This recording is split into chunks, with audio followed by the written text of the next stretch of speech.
Antes de surgir el nombre Irán que conocemos hoy, había un reino casi desconocido para el mundo antiguo: Persia. Al principio, era solo una pequeña región al este de Mesopotamia, habitada por tribus dispersas sin grandes ejércitos, sin alianzas poderosas, sin destacarse entre las superpotencias de la época.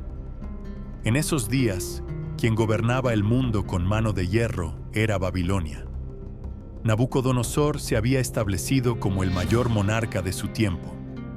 Su imperio parecía inquebrantable.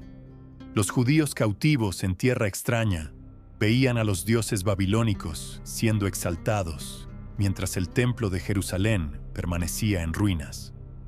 Pero sobre Babilonia había un Dios soberano que ya había escrito el fin antes del comienzo.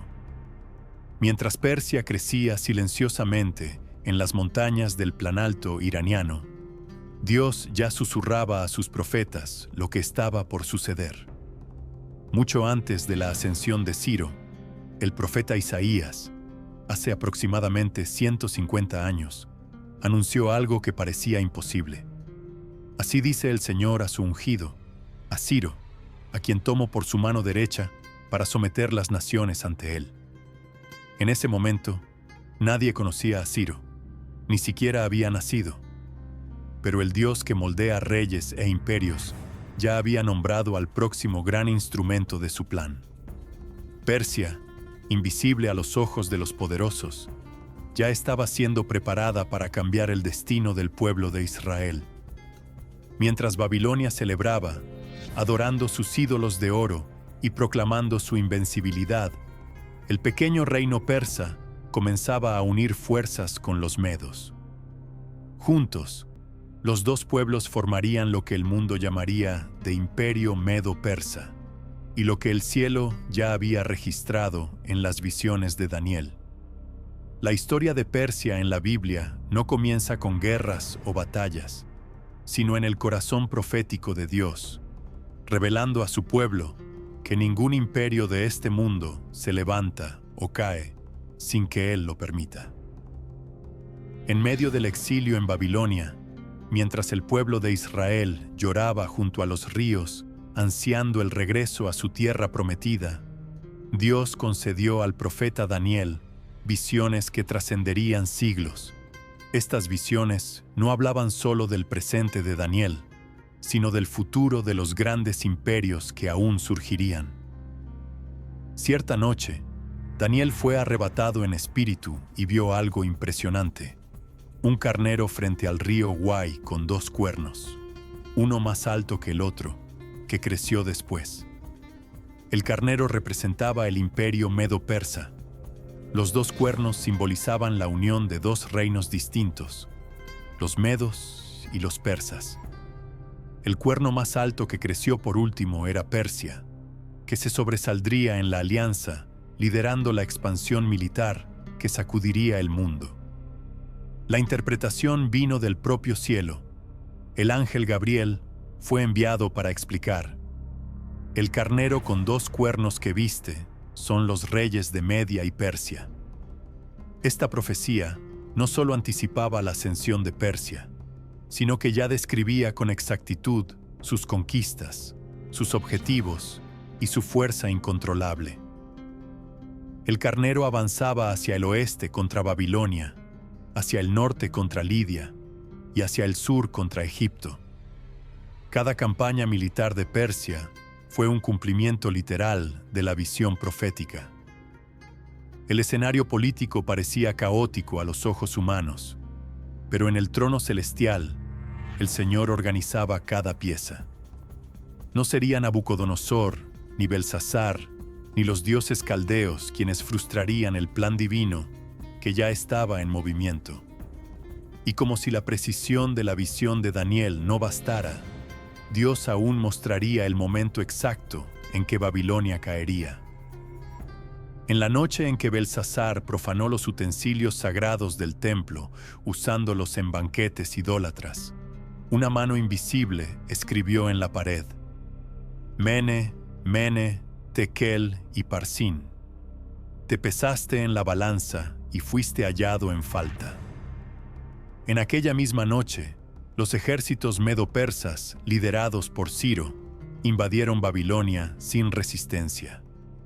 La ciudad cayó prácticamente sin combate, tal como Daniel había anunciado.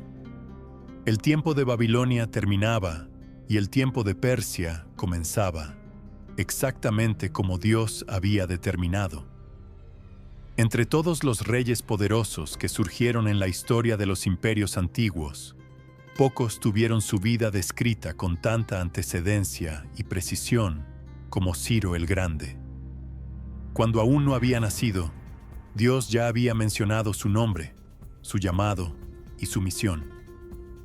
El profeta Isaías, cerca de 150 años antes de la caída de Babilonia, registró la impresionante profecía. Así dice el Señor a su ungido, a Ciro, a quien tomo por su mano derecha para someter las naciones ante él y para abrir las puertas para que no se cierren. Yo iré delante de ti, enderezaré los caminos tortuosos. Ciro sería un rey pagano, no buscaba al Dios de Israel, no frecuentaba el templo, no sacrificaba en el altar, y aún así fue llamado de ungido, no porque conocía al Señor, sino porque sería usado como instrumento de la voluntad soberana de Dios.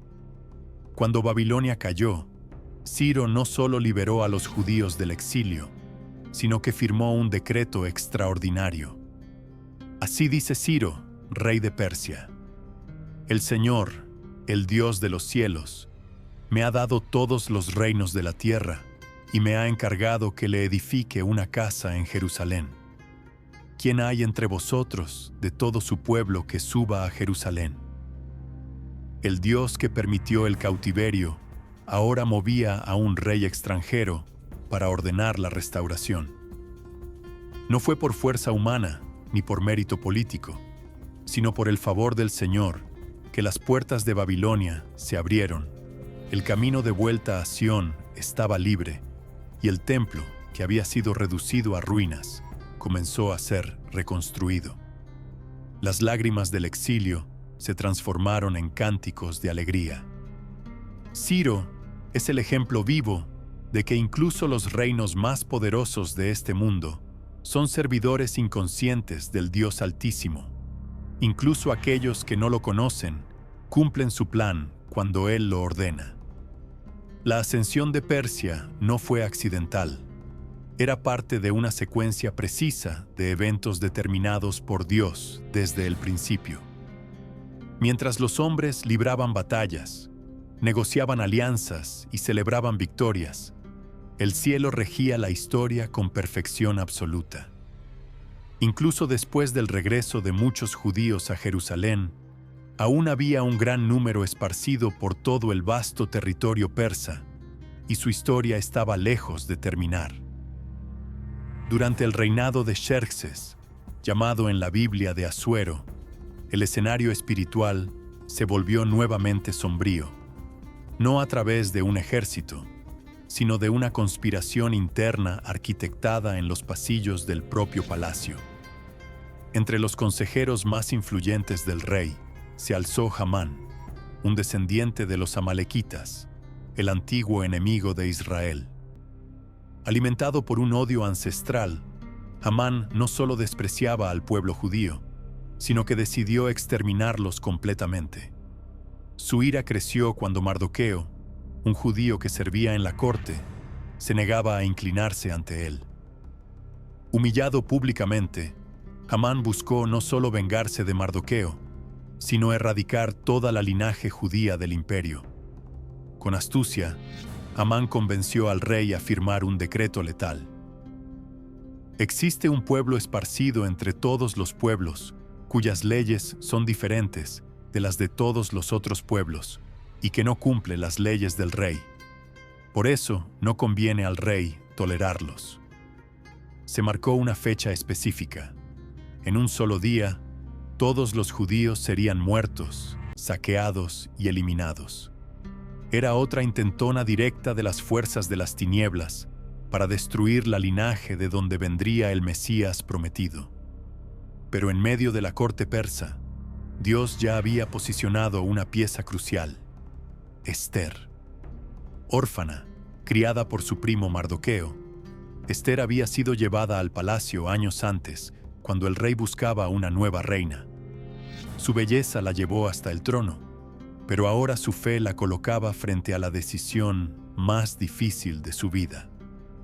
Mardoqueo la advirtió: ¿quién sabe si para tal tiempo como este llegaste a este reino? Ester sabía que entrar en la presencia del rey sin ser llamada podría costarle la vida, pero su respuesta resonó como un grito de fe y coraje: si perecer, pereceré. Ester ayunó, oró y, arriesgando todo, se presentó ante el rey. Dios movió el corazón de Asuero. Amán fue expuesto y colgado en la misma horca que había preparado para Mardoqueo, y el decreto de muerte fue revertido. El pueblo de Dios fue preservado una vez más. El conflicto no era solo político, sino espiritual. Detrás de Amán operaban las mismas fuerzas invisibles que siempre buscaron impedir la venida del Mesías. Pero así como en los días de Ciro, el Dios de Israel permaneció soberano, protegiendo la linaje de David, manteniendo viva la promesa de la redención. La historia de Persia no terminó con Ciro ni con Ester. El plan de Dios avanza mucho más allá de sus días, y nuevamente las Escrituras apuntan al papel de esta nación en los tiempos finales. Siglos después de la caída del Imperio Persa, el profeta Ezequiel recibe una visión impresionante que atraviesa generaciones y nos transporta directamente al escenario de los últimos días. En el capítulo 38, Dios describe una enorme coalición de naciones que se levantará contra Israel. Así dice el Señor Dios: «Heis que yo soy contra ti, oh Gog, príncipe de Ros, de Meseque y de Tubal, y traeré contigo a Persia, a Etiopía y a Libia». La antigua Persia, ahora conocida mundialmente como Irán, está listada entre los protagonistas de esta gran invasión. Esta profecía revela un cerco mundial contra Israel, liderado por un bloque de naciones hostiles, unidas por el mismo espíritu de odio que movió a Hamán en los tiempos de Ester, pero ahora a escala global. En el escenario actual, Irán ocupa precisamente esa posición profética. Abiertamente, líderes iranianos declaran repetidas veces: Israel debe ser borrado del mapa.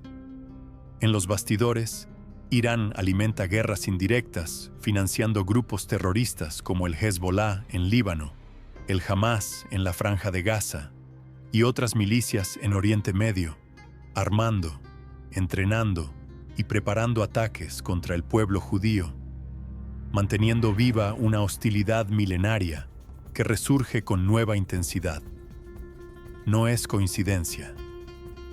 Detrás de los discursos políticos hay un conflicto espiritual que atraviesa las eras. La oposición del moderno Irán contra Israel ecoa el mismo patrón visto en los tiempos bíblicos.